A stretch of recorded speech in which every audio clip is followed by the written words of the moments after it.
আসসালামু আলাইকুম। সবাইকে শুভেচ্ছা জানাচ্ছি। মাসুম মাহবুব দেখছেন ওপেন দ্য ইউটিউব চ্যানেল এবং মাসুম মাহবুব ফেসবুক পেজ। আজকে সারাদিন কোনো খবর দেইনি আপনাদের না। এটা নিয়ে প্রচুর কমেন্ট। মাসুম ভাই কি করছেন? কোথায় আছেন? ঠিক আছেন তো? জি, আমার এক দর্শক একটা পোস্ট করেছে প্রশ্ন করেছে। প্রিয় ভাইয়া, অপেক্ষা আছি ঘুম ব্যাঘাত না ঘটালে ইনশাআল্লাহ আপনার লাইভ পুরোটা দেখব। তবে একটু সংক্ষিপ্ত হলে ভালো হয়। জি, আমি আপনার ঘুমের স্বার্থে একটু সংক্ষিপ্ত করার চেষ্টা করব ইনশাআল্লাহ, যাতে আপনি আরামে ঘুমোতে পারেন। অবশ্যই আপনি দেশের বাইরে আছেন বোঝা যাচ্ছে। আ ভারতের আসাম থেকে দেখছেন। ওকে, মুর্শিদাবাদ থেকে দেখছেন, সিঙ্গাপুর থেকে দেখছেন। যারা যেখান থেকে দেখছেন সবার জন্য ভালোবাসা।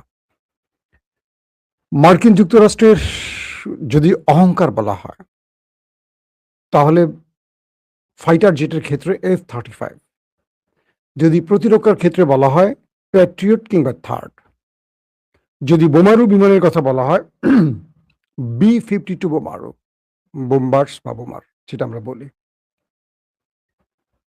আমেরিকা এ যাবৎকালে ইরানের সাথে লড়াই করে যে ধাক্কাগুলো খেয়েছে ধারাবাহিক, এই ধাক্কা কাটিয়ে উঠতে তাদের অনেক সময় লাগবে। এটা বিভিন্ন গণমাধ্যম বলছে, বিভিন্ন সামরিক এক্সপার্টরা বলছেন। ধাপে, ধাপে কয়েকটি গুরুত্বপূর্ণ খবর দেব। তারপর আমরা মূল আলোচনায় চলে আসবো। আমি লাইভটা করি মূলত দুটো কারণে। সংক্ষিপ্ত ১ মিনিটের হেডলাইন বলে দিলে আপনাদের যদি ভালো লাগে ১ মিনিটে বলে দেব। যদি আপনাদের মনে হয় একটু ব্যাখ্যা দিয়ে সংবাদগুলো বিশ্লেষণ করা দরকার, তাহলে সেটা একটু মনোযোগ দিয়ে শুনতে হবে।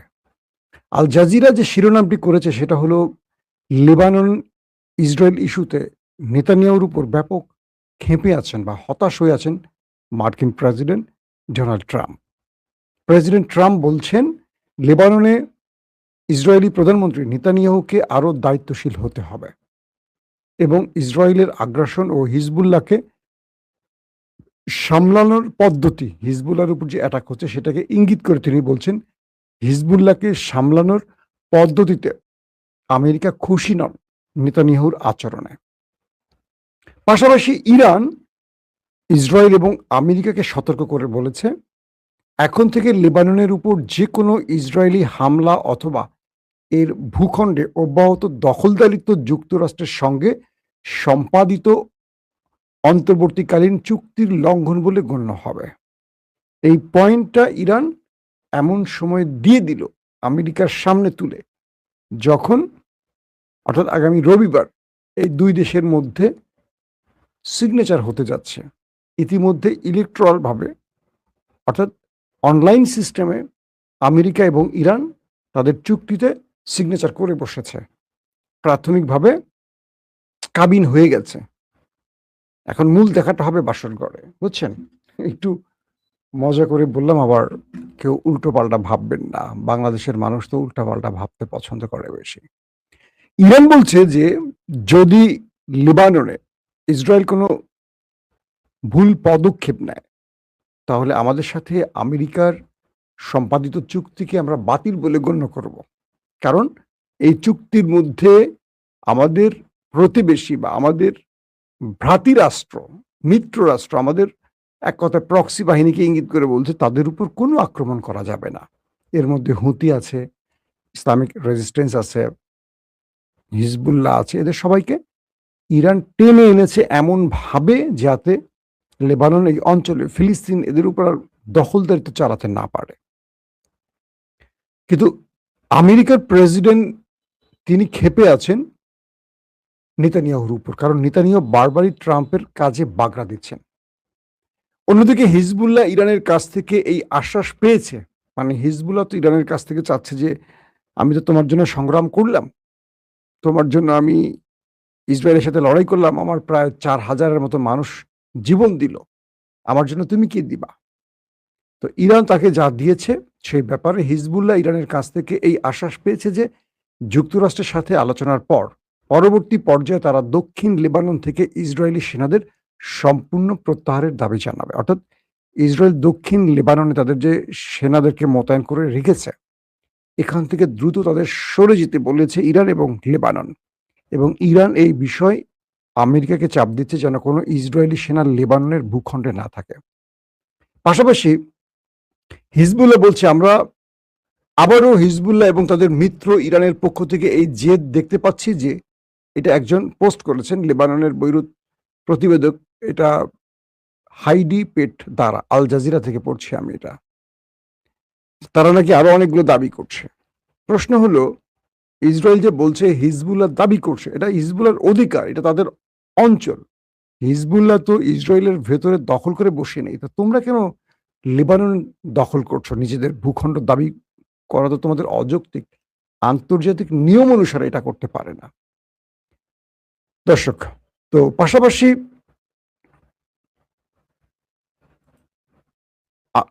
আমেরিকা প্রেসিডেন্ট ডোনাল্ড ট্রাম্পের জন্য আরো দুঃসংবাদ কয়েকটি হাজির হয়েছে সামনে।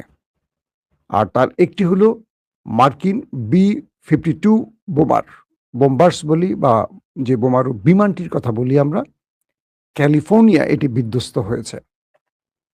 শুধু এটি নয়, পাশাপাশি রাশিয়ার Tu-22M3 বোমারু বিমানও বিধ্বস্ত হয়েছে।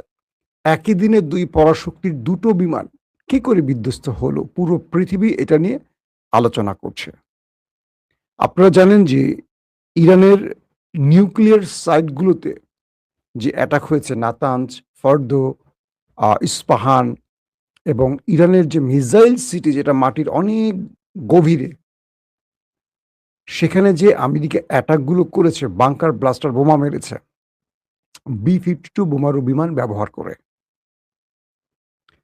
আমেরিকা এই বিমানটি দিয়ে ইরানের ভেতরে ম্যাসিভ আকারে অ্যাটাক করেছে। অবশেষে দেখেন আল্লাহর কি পরিকল্পনা। কয়েকটি মধ্যপ্রাচ্যের আউটলেট গণমাধ্যম বলছে ওই বিমানটি ইরানে ব্যবহার করেছিল আমেরিকা, এবং যে পাইলটরা অক্কা গেছে, মানে উপরে চলে গেছে ওই ইবলিসের সাথে দেখা করতে, তারা ইরানে এসেছিলেন অ্যাটাক করতে। আজ তারা বিনা অ্যাটাকে ওপারে চলে গেছে। 8 জন মার্কিন সামরিক বাহিনীর উচ্চপদস্থ ব্যক্তি, পাইলট এবং উপপাইলট, মানে যারা বিমানটি চালাচ্ছিলেন, তারা সবাই চলে গেছেন উপরে, একজন বাঁচার সুযোগ পাননি। তবে রাশিয়ার 4 জন ক্রু পাইলট বেঁচে গেছেন, তারা বিমানটি বিধ্বস্তের আগেই সেখান থেকে বেরিয়ে পড়ার সুযোগ পেয়েছেন, অর্থাৎ প্যারাশুট ব্যবহার করে তারা নেমে পড়তে পেরেছেন, তারা অল্পের জন্য বেঁচে গেছেন। ইন্টারেস্টিং ব্যাপার, এই দুটো বিমানই আবার নিউক্লিয়ার অ্যাটাকের জন্য প্রস্তুত। মানে রাশিয়ার Tu-22M3 যে বোমারু বিমানটি আছে, এবং আমেরিকার B-52 বোমারু বিমান, এই দুটোই নিউক্লিয়ার বোমা বহন করতে পারে এবং অ্যাটাক করতে পারে। বিশাল আকৃতির দুটো বিমান। ক্যালিফোর্নিয়া থেকে এই বিমানটি যখন আকাশে উঠছিল, হঠাৎ করে পেছনে ধুয়ো দেখা যায়, তারপর সেটি বিধ্বস্ত হয় খুব কাছাকাছি। কিন্তু ভাগ্যের কি পরিহাস, কোনো পাইলট বা সেনা সদস্যরা সেখান থেকে বেরোতে পারেনি। এই বোমারু বিমানটি বিধ্বস্ত হওয়া হলো আমেরিকার এক অস্তিত্বের আঘাত বা অহংকারের চাদরে আঘাত বা দাগ পড়ে যাওয়া। মানেটা হলো আমেরিকার F-35, আমেরিকা এটি নির্মাণ করে বলেছিল এটা খুব হাই সেন্সর সিস্টেমের একটি যুদ্ধ বিমান এবং স্টিলথ প্রযুক্তির। শত্রুর যে কোনো রাডারকে এটা অনায়াসে ফাঁকি দিতে পারে, শনাক্ত করতে পারবে না। শত্রুর যে কোনো এন্টি মিসাইলকে এটা ট্যাকেল করতে পারে। এটার স্পিড, এটার অবস্থান, এটার আক্রমণের ঢং, ব্লাব এমন কিছু যে এটা টেক্কা দেওয়ার মতো কারো যুদ্ধ বিমান আসেনি মার্কেটে। রাশিয়ার চলে এসে Su-35, চীনেরও আসছে 35 পঞ্চম প্রজন্মের, কিন্তু আমেরিকাটাকে সবার উপরে রাখা হয়েছে। সেই F-35কে তাড়া করে মেবি একটা বা দুটা ইরান দাবি করেছিল তারা বিধ্বস্ত করেছে, এবং হরমুজে এই F-35কে তাড়া করে এলাকা ছাড়া করেছিল ইরানের মিসাইল। তখনই আমেরিকার প্রথম পরাজয়ের সুরটা আমরা শুনতে পাই। কারণ F-35 যখন ইরানের ভয়ে পালায়, তখন আমেরিকা ইরান থেকে পালাচ্ছে। বিষয়টা এরকম হয়। এবং যে বোমারু বিমান ক্যালিফোর্নিয়াতে বিধ্বস্ত হয়েছে, যারা এটাতে ছিলেন, তারা ইরানে অনেক মানুষের কান্নার কারণ ছিলেন। আজ তাদের পরিবার কাঁদছে। পৃথিবীটা এরকমই। একদিন আওয়ামী লীগ দুঃশাসন করেছে। কেউ তাদের সাহস করে কিছু বলতে পারেনি। যারা বলেছে তারা গুম খুন হয়ে গেছে। আর আওয়ামী লীগ মানুষের কথা শুনতই না। একটার পর একটা অবৈধ নির্বাচন দিয়েছে। সংবিধানের নাম করে সংসদে তারা একটা সংবিধান সাজিয়ে নিজের মতো করে সব বলেছে। আর তখন বিএনপি বলেছিল যে তারা ক্ষমতা আসলে এই সংবিধান ছুঁড়ে ফেলে দেবে। মানুষের ইচ্ছা অনুযায়ী এই সংসদ তৈরি হবে, মানুষের ইচ্ছা অনুযায়ী আইন তৈরি হবে। বিএনপি যতগুলো ওয়াদা দিয়েছে, আমার দেখা মতো ১০০ দিনের বেশি হয়ে গেছে বিএনপি শাসনামল নতুন করে। বরং বিএনপি যে আশ্বাস দিয়েছে তার উল্টো দিকে চলছে। গণভোটের রায় ৭০-৭৫% মানুষ গণভোটের পক্ষে ছিল। সেই রায় কি বাস্তবায়ন হয়েছে? সংসদে শুনেছি আমাদের সালাউদ্দিন ভাই বলেছেন, তারা আসলে বাধ্য হয়ে গণভোটের পক্ষে দাঁড়িয়েছিল। কারণ এটা না মানলে নির্বাচন না হতে পারে। একটা প্রতারণা জাতির সাথে।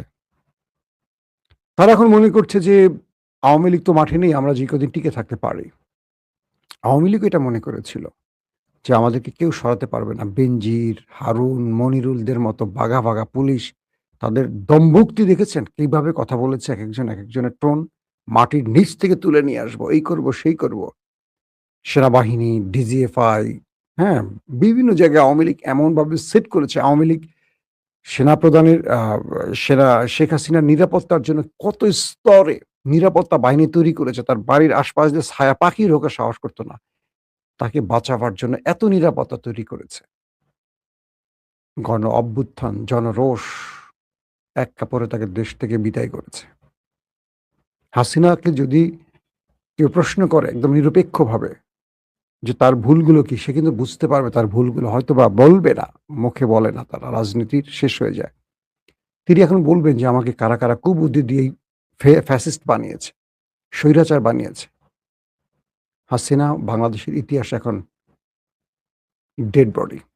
আওয়ামী লীগ কখনো, কখনো ফিরবে কিনা জানি না। আওয়ামী লীগকে হয়তো বিএনপি ফিরিয়ে আনবে। Hasina dead body. লিখে রাখতে পারেন। বিএনপি ১৫.৫ বছর পর আসছে ক্ষমতায়। বিএনপির কাজে আপনারা খুশি কিনা কমেন্ট করবেন। আমি সাংবাদিক হিসাবে কমেন্ট করব না। আপনারা কমেন্ট করবেন যে বিএনপির আ যে দর্শনের রাজনীতি চলছে বা যেভাবে দর্শন, আমি ধর্ষণ বলিনি। আমি গত কয়েকদিন আগে একটি খবরে দেখলাম ১০০ দিনে তারা ৬০০ মানুষ খুন করেছে বা খুন হয়েছে। প্রতিদিন কোথাও না কোথাও বিএনপি নেতাকর্মীরা খুন হচ্ছে নিজেদের হাতে। চাঁদাবাজি, টেন্ডারবাজি, অপরাধ জগতে প্রবেশ। এটা কেমন রাজনীতি? যারা বিরোধী দলে থাকলে ধান খেতে ছিলেন, পাট খেতে ছিলেন, লুকিয়েছিলেন, আশ্রয় ছিলেন, গুমে ছিলেন, সেই লোকগুলো যারা মজলুম ছিলেন, আজকে তারা জালিম হয়ে উঠতেছেন কেন? ইসলামী ব্যাংকটার অবস্থা খুব খারাপ। বারবার আমি এই কথাটা বলছি। আমি আর কোনো ব্যাংকে টাকা রাখিনি। একটা মাত্র ব্যাংক ইসলামী ব্যাংক বলে রেখেছি। কারণ আল্লাহর কাছে কি জবাব দেব? যতটুকু আমার কাছে মনে হয়েছে যে ইসলামের কিছু ধারা তারা মানে, শরিয়া ভিত্তিক। আমি কোথাও টাকা তুলে রাখবো, ভয় পাচ্ছি। সেটা তো সুদে চলে আসবে। আমি সুদ খাবো? আমাকে বাধ্য করবে রাষ্ট্র সুদ খেতে? এখন নিজের প্রয়োজনে টাকা তুলতে পারছি না ব্যাংক থেকে। ব্যাংকটাকে কোথায় নিয়ে যাচ্ছে? খুব কষ্ট পাচ্ছি। এই দলটার জন্য অনেক কষ্ট করেছি। এগুলো বলতে লজ্জা লাগে। তো বিষয়টা হলো যে আজকে বিএনপি বুঝতে পারছে না। তারা মনে করে তারা আজীবন ক্ষমতায় থাকবে। থাকবে না। কেউ আসবে নতুন করে। ২ বছর পরে আসুক, ৫ বছর পরে আসুক, ৫০ বছর পরে আসুক। তখন হাসিনার মতো কোনো একটি দেশে বসে তারাও জাবর কাটবে আর বলবে, আহা! কি ভুল করেছি, আহা! কি ভুল করেছি, আহা! কি ভুল করেছি। সালাউদ্দিনরা থাকবে না এই দেশে, চলে যাবে। আবার শিলং চলে যাবে। সেখানে তার ভালো নেটওয়ার্ক তৈরি হয়েছে।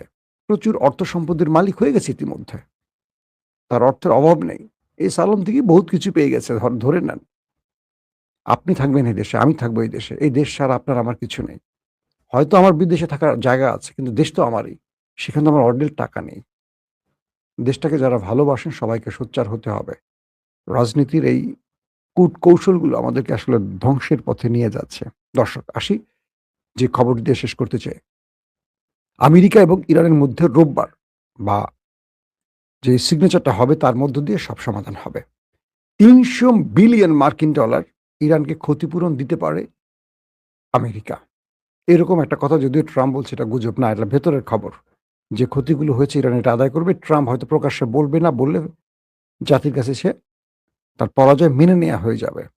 ২৪ বিলিয়ন মার্কিন ডলার ইরান ক্ষতিপূরণ পাবে।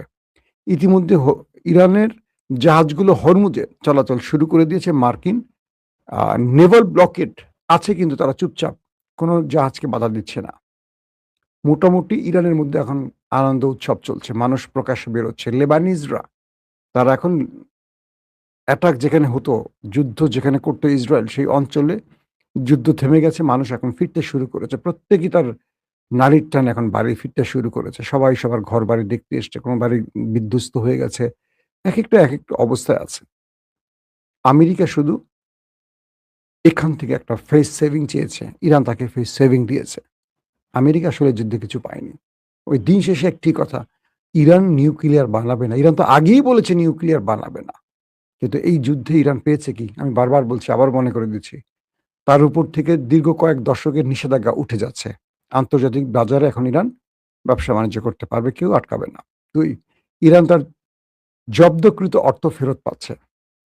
ইরান ৬০ দিন পর হরমুজ থেকে তার টোল আদায় করা শুরু করে দেবে। মানে এই হরমুজ এখন সারা জীবনে তার ইনকামের রাস্তা হয়ে গেল। তারপর ইরান ক্ষতিপূরণ পাচ্ছে, যেই ইরানের ধ্বংসযজ্ঞ হয়েছে অ্যাটাকের কারণে ৩০০ বিলিয়ন মার্কিন ডলার। কল্পনা করেন, ওরে বাপরে বাপ, বিশাল কিছু। একদিনে দেবে না, ধারাবাহিক বিভিন্ন ইনভেস্ট আসবে ইরানে। এই ইনভেস্টগুলো ইরানকে আস্তে আস্তে ডেভেলপ করবে। ইরানের খেলা দেখেছেন? আমেরিকাতে দুর্দান্ত খেলেছে ইরান।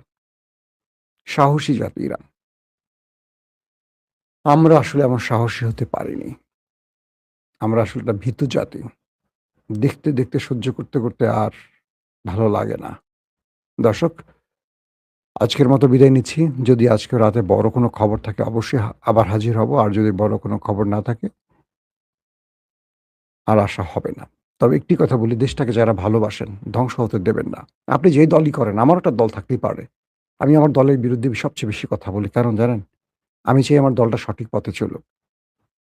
অন্যের ঘরে আগুন লেগেছে, আপনি খুশি করবেন, কালকে আপনার ঘরে আগুন লাগবে, বিশ্বাসটা রাখবেন। আমরা চাই না আওয়ামী লীগের মতো বিএনপির পরিণতি হোক। কারণ এই দলটার জন্য আমাদের অনেক ভালোবাসা আছে। আল্লাহ হাফেজ। ওপেন দাইস মানে সত্যকে সত্য বলা, মিথ্যেকে মিথ্যে বলা। আমরা